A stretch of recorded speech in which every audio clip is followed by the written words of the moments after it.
Hello दोस्तों, आप सभी का YST चैनल पर स्वागत है।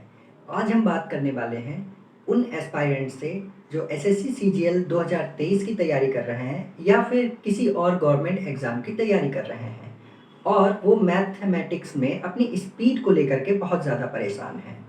वो क्वेश्चंस तो लगा लेते हैं लेकिन गिवन टाइम फ्रेम में नहीं लगा पाते हैं।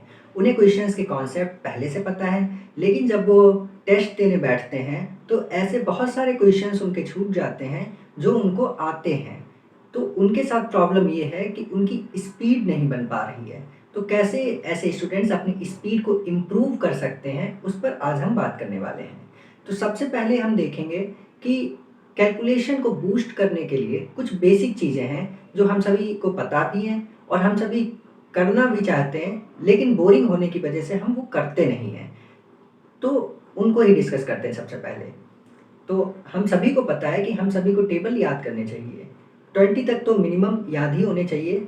अगर याद कर पाएँ तो कोशिश करिए 25 या 30 तक याद कर लीजिए। उसके लिए मेथड ये है, आप एक A4 साइज़ पेपर लीजिए, उस पे टेबल्स को लिख लीजिए। 2 से लेकर के 30 तक पहाड़े लिख लीजिए और रोज़ सुबह जब आप उठते हैं तो एक बार उनको पढ़ते हुए चले जाना है आपको। और उसके बाद में आपको 2 से लेकर के 50 तक स्क्वायर्स लिखने हैं और रोज़ सुबह उसको रिवाइज़ करना है या सोने जब जा रहे हैं तब उसको रिवाइज़ करना है। आपको क्यूब लिखने हैं, 30 तक तो क्यूब लिखने ही हैं और कोशिश करिए आपको 20 तक क्यूब्स याद भी हो जाएँ। 30 तक याद हो जाएँ तो बहुत ज़्यादा अच्छी बात है। इसके अलावा आपको 2 की पावर्स लिखनी है। 2 की पावर 1 2, 2 की पावर 2 4, 2 की पावर 3 8। इस तरह से आपको 2 की पावर 10 तक की वैल्यू याद होनी चाहिए। आपको 3 की पावर्स की वैल्यू 3 टू द पावर 7 तक याद होनी चाहिए, क्योंकि ये सब चीज़ें आपको कैलकुलेशन में बहुत ज़्यादा हेल्प करती हैं। इसके अलावा आपको स्क्वायर रूट की वैल्यू भी याद होनी चाहिए।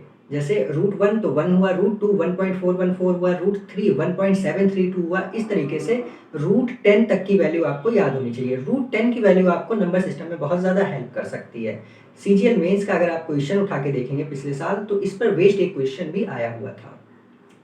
इसके बाद हम कैलकुलेशन के लिए बात अगर करें तो कैलकुलेशन तभी आपकी इम्प्रूव होगी अगर आप ज़्यादा से ज़्यादा क्वेश्चंस की प्रैक्टिस करेंगे। इसके अलावा कुछ चैप्टर्स ऐसे हैं जिनमें आप फार्मूले की ज़रूरत पड़ती है, जैसे ट्रिग्नोमेट्री हो गया, अलजेब्रा हो गया, मेंसुरेशन हो गया। तो इस तरीके के चैप्टर्स के आपको फार्मूले लिख लेने हैं। आपको एक नोटबुक तैयार कर लेनी चाहिए। मैं आपको अपनी नोटबुक दिखाने वाला हूँ। ये मैंने एक रजिस्टर बनाया हुआ है। इस नोटबुक में मैंने सब इम्पॉर्टेंट फार्मूले लिखे हुए हैं। आपको दिखाता हूँ। जैसे सबसे पहले मैंने चैप्टर की शुरुआत की है परसेंटेज प्रॉफिट लॉस डिस्काउंट से। परसेंटेज प्रॉफिट लॉस डिस्काउंट में जो भी शॉर्ट ट्रिक्स हो सकती हैं वो मैंने इस रजिस्टर में लिख रखी हैं। ये देखिए, इस तरीके के नोट्स आप बना सकते हैं अपने। जो भी इम्पॉर्टेंट रूल्स आपको मिलते हैं, शॉर्ट ट्रिक्स आपको मिलती हैं, एक रजिस्टर तैयार करिए, उस रजिस्टर में आप लिख लीजिए और कोशिश करिए जैसे ही एग्ज़ाम पास में आए उसको रोज़ रिवाइज़ करिए।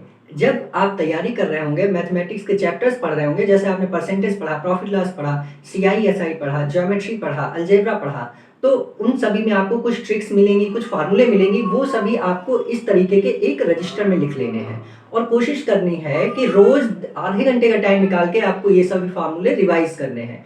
आप रिवाइज़ करते जाएँगे तो आप देखेंगे आप में इम्प्रूवमेंट आया।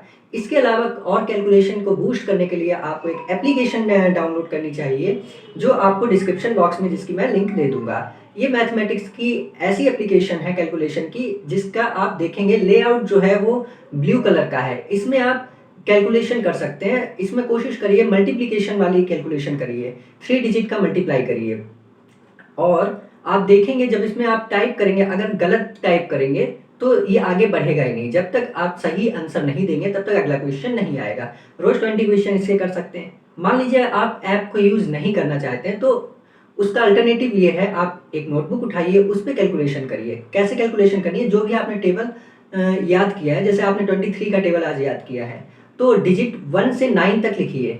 1 2 3 4 5 6 7 8 9 और उसको 23 से मल्टीप्लाई करिए और फिर इसके बाद में इन डिजिट्स को रिवर्स करके लिखिए 9 से 1 तक, फिर 23 से मल्टीप्लाई करिए। इसी बहाने आपका टेबल भी तैयार हो रहा है, आप एडिशन भी कर रहे हैं और आपकी कैलकुलेशन तेज हो रही है।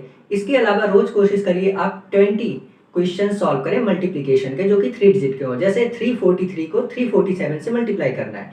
तो बेसिक मेथड से जैसे आप कैलकुलेट करते हैं, मल्टीप्लाई करते हैं, एक-एक का टेबल पढ़ के, वैसे ही आपको करना है। और आप देखेंगे धीरे-धीरे अगर आप लगातार 3 से 4 महीने ये काम करेंगे, तो आपकी कैलकुलेशन स्पीड बहुत ही ज़्यादा बेहतर हो जाएगी। बस इतना ध्यान रखना है कि जो नोटबुक आपने बनाई है, जिस पर आपने फॉर्मूले लिखे हैं, उसको पेपर से पहले आपको रिवाइज़ रोज़ करना है। कोशिश करिए कि जब आखिरी के 15 दिन बचे हों, तो रोज़ उस नोटबुक पर ज़्यादा वर्क करिए। और जो ये आपने फॉर्मूला वाली नोटबुक बनाई है, इस फॉर्मूले वाली नोटबुक में आपको कुछ इंपॉर्टेंट क्वेश्चंस भी लिखते रहने हैं, जो आपको मॉक टेस्ट से मिले होंगे या फिर आपने जब पहली बार कोई भी एक्सरसाइज़ सॉल्व की होगी, उसमें आपको बहुत ज़्यादा कठिन लगे होंगे।